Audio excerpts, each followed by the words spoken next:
بھگت سنگھ نے غلام قوم کو آزاد کروانے کے لیے اپنی جان کا نذرانہ پیش کر دیا۔ انگریز افسر کو قتل کر کے پھانسی کی سزا پائی۔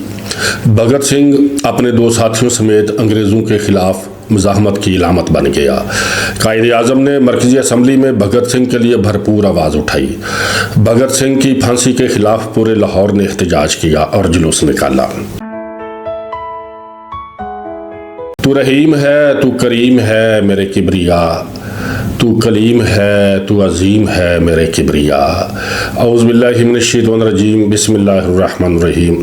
پوڈ کاسٹ کوکا کے ساتھ عرفان صادق حاضر خدمت ہے اور سلام پیش کرتا ہے۔ ساتھیو، کسی دانشور نے کہا ہے کہ اگر آپ ہمیشہ کی زندگی جینا چاہتے ہیں تو یہ 2 کام کر لیں۔ پہلا یہ کہ اپنی زندگی میں کوئی ایسا کارنامہ سر انجام دیں کہ آپ پر کتابیں لکھی جائیں، اور دوسرا یہ کہ کوئی ایسی کتاب لکھ لیں اپنی زندگی میں کہ وہ کتاب آپ کے جانے کے بعد بھی لوگ پڑھتے رہیں۔ آج ایسی ہی ایک شخصیت کے بارے میں ہم آپ سے گفتگو کریں گے، اس کی کہانی آپ کو سنائیں گے، جس نے اپنی جان کا نذرانہ پیش کر کے یہ ثابت کر دیا کہ ہمیشہ کی زندگی کیسے جیا جاتا ہے۔ اگر آپ کسی نیک مقصد کے لیے، کسی اچھے کام کے لیے اپنی جان کا نذرانہ پیش کرتے ہیں تو لوگ آپ کو زندہ رکھتے ہیں، آپ کی مثالیں دیتے ہیں۔ اس 23 سالہ نوجوان نے جب یہ شعر پڑھتے ہوئے کہ سرفروشی کی تمنا اب ہمارے دل میں ہے، سرفروشی کی تمنا اب ہمارے دل میں ہے، دیکھنا ہے زور کتنا بازوئے قاتل میں ہے، اس نے پھانسی کے پھندے کو چومتے ہوئے اپنے گلے میں ڈالا اور پھانسی کے پھندے پہ جھول گیا۔ پاکستان میں عوامی سطح پہ بھگت سنگھ کے بارے میں کم بات کی جاتی ہے، اس کے باوجود لوگ بڑی تعداد میں ان سے محبت کرتے ہیں۔ قائد اعظم نے بھگت سنگھ اور ان کی ساتھیوں کی مزاحمت کو جائز قرار دیا تھا۔ 12 ستمبر 1929 کو شملہ میں ہونے والے متحدہ ہندوستان کی مرکزی اجلاس میں ان لوگوں کے حق میں قائد اعظم نے بھرپور آواز اٹھائی تھی جنہوں نے اس وقت برطانوی سامراج کے خلاف بھوک ہڑتال کر رکھی تھی۔ جب وزیر داخلہ نے ملزم کی غیر حاضری میں مقدمہ چلا کر سزا دینے کا مسودہ پیش کیا تو آپ نے اس وقت برملا کہا تھا کہ یہ کیسے ممکن ہے کہ آپ کسی ملزم کے بنیادی حقوق چھینیں۔ تو اس طرح سے قائد اعظم نے اپنی زندگی میں بھرپور طریقے سے بھگت سنگھ کی حمایت کی۔ بھگت سنگھ 28 ستمبر 1907 کو فیصل آباد کے قریب ایک گاؤں بنگا میں پیدا ہوئے۔ ان کے والد کشن سنگھ اور چچا اجیت سنگھ دونوں بھائی 20ویں صدی کی پہلی دہائی میں برطانوی سامراج کے خلاف اٹھنے والی تحریکوں کا حصہ بن گئے اور غدر پارٹی میں شامل ہو گئے، جس کے نتیجے میں جیلوں میں ان کا آنا جانا لگا رہا۔ 28 ستمبر 1907 بنگا کے رہائشیوں کے لیے یہ بڑی خوشخبری کا دن تھا کہ اسی دن ہی بھگت سنگھ پیدا ہوا اور اسی دن ہی بھگت سنگھ کے والد اور ان کے چچا انگریزوں کی جیل سے رہا ہو کر اپنے گاؤں میں واپس آئے۔ 1923 میں بھگت سنگھ نے نیشنل کالج میں داخلہ لیا۔ وہ پڑھائی میں بہت اچھے تھے، انہیں اردو، ہندی، انگریزی، گرمکھی اور سنسکرت پر مکمل عبور تھا اور وہ ان 5 زبانوں میں لکھ بھی سکتے تھے، پڑھ بھی سکتے تھے۔ بھگت سنگھ ایک ایسے معاشرے کی تشکیل کرنا چاہتے تھے جو مساوات پر مبنی ہو۔ اس کی پاداش میں ان کی پہلی گرفتاری 1927 کو لاہور دوسہرا بم کیس میں ہوئی۔ انہیں شاہی قلعے میں قید کر دیا گیا۔ ضمانت پر رہائی ملنے کے بعد بھگت سنگھ نے بھارت سبھا کے نام سے اپنی پارٹی بنائی۔ بھگت سنگھ ظلم کے خلاف، طاقت کے خلاف طاقت کے استعمال کو جائز سمجھتا تھا۔ مختصر وقت میں برصغیر کے کتنے سارے مزاحمت کاروں کے بھگت سنگھ سے رابطے ہو گئے، جن میں کانپور سے تعلق رکھنے والے بی کے شینا بھی شامل تھے۔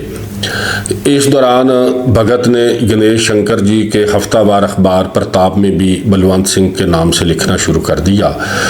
بھگت سنگھ کے بھانجے جگ موہن بتاتے ہیں ان کی والدہ امر کور کے مطابق بھگت سنگھ 10-12 سال کی عمر میں جلیانوالہ باغ گئے اور وہاں سے خون میں لتھڑی ہوئی مٹی اپنے گھر لے کر آ گئے۔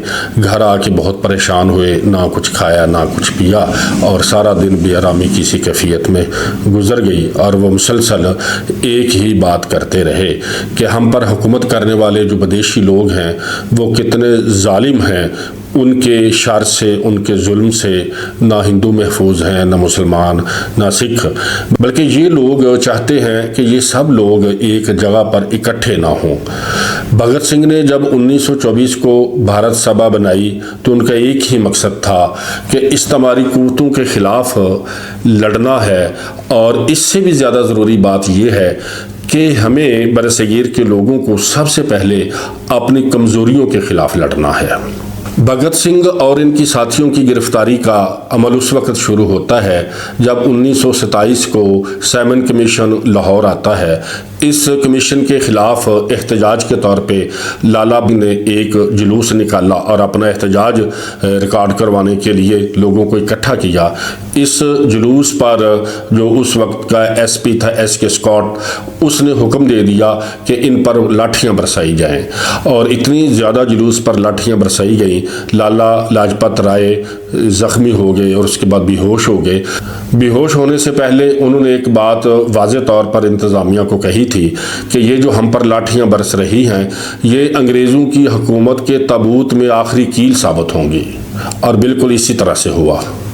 اس لاٹھی چارج کے خلاف برصغیر کی تمام سیاسی پارٹیوں نے مذمتی بیان دیے۔ جواہر لال نہرو نے اسے فوجی شرمندگی کا نام دیا۔ لالا لاجپت رائے کی وفات 17 نومبر کو ہی 10 دسمبر 1928 کو لاہور میں انقلابیوں نے ایک اجلاس منعقد کیا جس کی صدارت درگا دیوی نے کی، جس میں متفقہ طور پر یہ طے پایا گیا کہ انگریز سامراج سے لالا جی کی موت کا بدلہ لیا جائے گا۔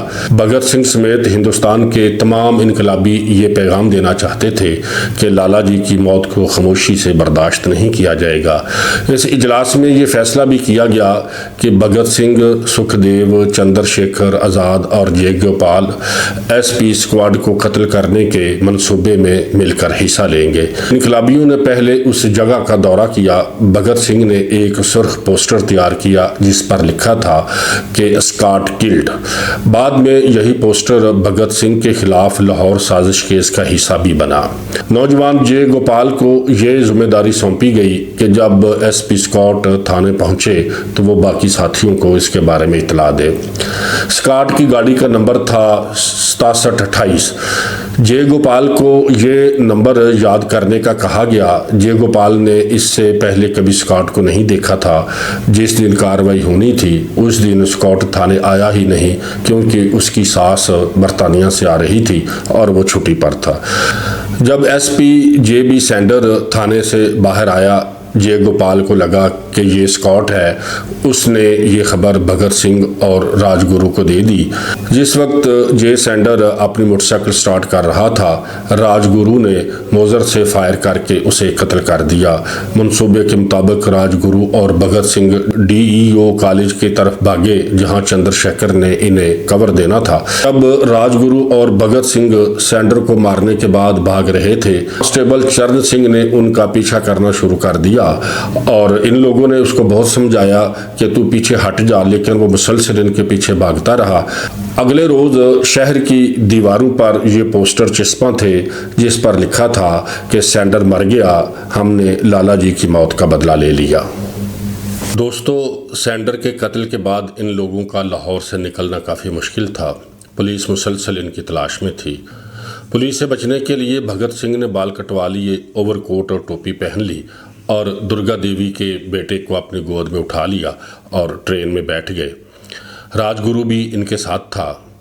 راج گرو لکھنؤ میں اتر گئے جبکہ بھگت سنگھ اور درگا دیوی کلکتہ پہنچ گئے۔ کچھ دن کلکتہ رہنے کے بعد بھگت سنگھ آگرہ آ گئے۔ انہی دنوں مرکزی اسمبلی کا اجلاس ہونا تھا جس میں 2 بل پیش ہونے تھے، ایک پبلک سیفٹی بل تھا اور دوسرا ٹریڈ ڈسپوٹ بل۔ 8 اپریل جس دن یہ بل پیش کیے جانے تھے، بھگت سنگھ اور بٹو کشور دت خاکی لباس پہنے ہوئے اسمبلی کی گیلری میں پہنچ گئے۔ اس وقت برصغیر کے تمام بڑے لیڈران اس وقت اسمبلی میں موجود تھے، جن میں موتی لال نہرو اور قائد اعظم بھی وہاں پر موجود تھے۔ بھگت سنگھ نے نہایت احتیاط سے بم کو اس جگہ پھوڑا جہاں پر لوگ موجود نہیں تھے۔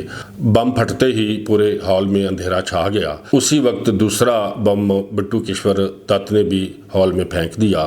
اس کے بعد ہر طرف اندھیرا چھا گیا، دھواں پھیل گیا اور لوگوں کی چیخوں کی آوازیں آنی شروع ہو گئیں، اور ساتھ ہی یہ لوگ جو پیپر لے کے ساتھ گئے ہوئے جن پر انقلاب زندہ باد کے نعرے لکھے ہوئے تھے وہ پورے ہال میں اڑنا شروع ہو گئے، اور ہر طرف جو ہے انقلاب زندہ باد کے نعرے لگنے شروع ہو گئے۔ بھگت سنگھ اور ان کے ساتھیوں نے وہاں سے بھاگنے کی بالکل کوشش نہیں کی، کیونکہ یہ پہلے سے پروگرام طے تھا کہ وہ اسی جگہ پہ اپنی گرفتاری دیں گے۔ گرفتاری دیتے وقت بھگت سنگھ کے پاس وہ پستول تھا جس سے سینڈر کو قتل کیا گیا تھا۔ بھگت سنگھ اور بٹو کیشور دت کو بم پھوڑنے کے جرم میں عمر قید کی سزا سنائی گئی، جبکہ بھگت سنگھ، راج گرو اور سکھ دیو کو سینڈر کے قتل کے جرم میں سزائے موت سنائی گئی۔ مقدمہ لگ گیا، سب اپیلیں مسترد ہو گئیں، سزا پر عمل درآمد کا وقت ہو گیا۔ 23 مارچ 1931 شام کے وقت ان انقلابیوں کو سزائے موت دی جانی تھی۔ معروف صحافی کلدیپ نیر اپنی کتاب the life trial of Bhagat Singh میں لکھتے ہیں کہ جلاد نے انقلابیوں سے پوچھا کہ آپ میں سے سب سے پہلے کس کو پھانسی دوں؟ سکھ دیو نے کہا کہ سب سے پہلے میں جاؤں گا۔ اس کے بعد باقی 2 انقلابیوں کو بھی جلاد نے سزائے موت دے دی۔ وہاں پر موجود ڈاکٹروں نے ان کی موت کی تصدیق کر دی۔ جس وقت یہ پھانسی کا عمل جاری تھا وہاں پر موجود ایک افسر نے ان تینوں بہادروں کی تعریف کی، ان کی زندہ دلی کی، ان کی بہادری کی، جس پر اس افسر کو بھی نوکری سے فارغ کر دیا گیا۔ ساتھیوں، منصوبہ تھا کہ انقلابیوں کی جیل کے اندر ہی آخری رسومات ادا کی جائیں گی۔ پھر لوگوں کے غم و غصے سے بچنے کے لیے فیصلہ کیا گیا کہ دریائے ستلج کے کنارے قصور میں ان کی آخری رسومات ادا کی جائیں۔ جیل میں چپکے سے ایک ٹرک کو لایا گیا اور ان تینوں انقلابیوں کی لاشوں کو ٹرک میں ڈال کر دریائے ستلج کے کنارے پہنچا دیا گیا، جہاں جیل کے عملے اور 2 پجاریوں نے مل کے چیتا کو آگ لگا دی اور لوگوں کے احتجاج سے بچنے کے لیے جلدی آدھ جلی لاشوں کو دریا میں پھینک دیا، کیونکہ وہاں کافی لوگ جمع ہو گئے تھے۔ مقامی لوگوں نے آدھ جلی لاشوں کو دریا سے نکال لیا۔ پھانسی کے اگلے روز پورے لاہور میں ہڑتال کی گئی۔ نیلا گنبد سے تعزیتی جلوس نکالا گیا جس میں ہندو، سکھ، عیسائی اور مسلمانوں کی بہت بڑی تعداد نے حصہ لیا۔ مردوں نے اپنے بازوؤں پر سیاہ پٹیاں باندھی ہوئی تھیں اور عورتوں نے کالے رنگ کی ساڑی پہنی ہوئی تھی۔ یہ جلوس نیلا گنبد سے ہوتا ہوا، مال روڈ سے ہوتا ہوا جب انارکلی پہنچا تو وہاں پر اعلان کیا گیا کہ بھگت سنگھ کے خاندان والے شہیدوں کی راکھ لے کر لاہور کی طرف آ رہے ہیں۔ جب یہ لوگ لاہور پہنچے تو 3 پھولوں سے لدے ہوئے تابوت اس جلوس کا حصہ بن گئے۔ جلوس میں موجود ہر شخص کی آنکھوں میں آنسو تھے اور ان کے انقلابی جذبات واضح طور پر ان کے چہروں سے دیکھے جا سکتے تھے۔ بھگت سنگھ اور ان کے ساتھیوں نے بہادری، جرأت کی ایسی مثال قائم کی ہے جس کو لوگ ہمیشہ قدر کی نگاہ سے دیکھیں گے، اور انہوں نے ایسا بڑا کارنامہ سر انجام دیا ہے کہ آج ان شہیدوں پر سینکڑوں کتابیں لکھی جا چکی ہیں اور مزید کتابیں لکھنے کا سلسلہ جاری ہے۔ بھگت سنگھ کا نام ہمیشہ آزادی کے ہیرو کے طور پر ہمارے دلوں میں زندہ رہے گا۔ سامعین محترم، آپ کو ہمارا یہ پوڈ کاسٹ کیسا لگا، ہماری یہ کاوش کیسی لگی، اس سے آگاہ کیجئے گا۔ چینل کو سبسکرائب اور لائک بھی کیجئے گا تاکہ آزادی کے ان ہیروز کا پیغام زیادہ سے زیادہ لوگوں تک پہنچے۔ اپنی میزبان عرفان صادق کو اجازت دیں۔ اللہ حافظ۔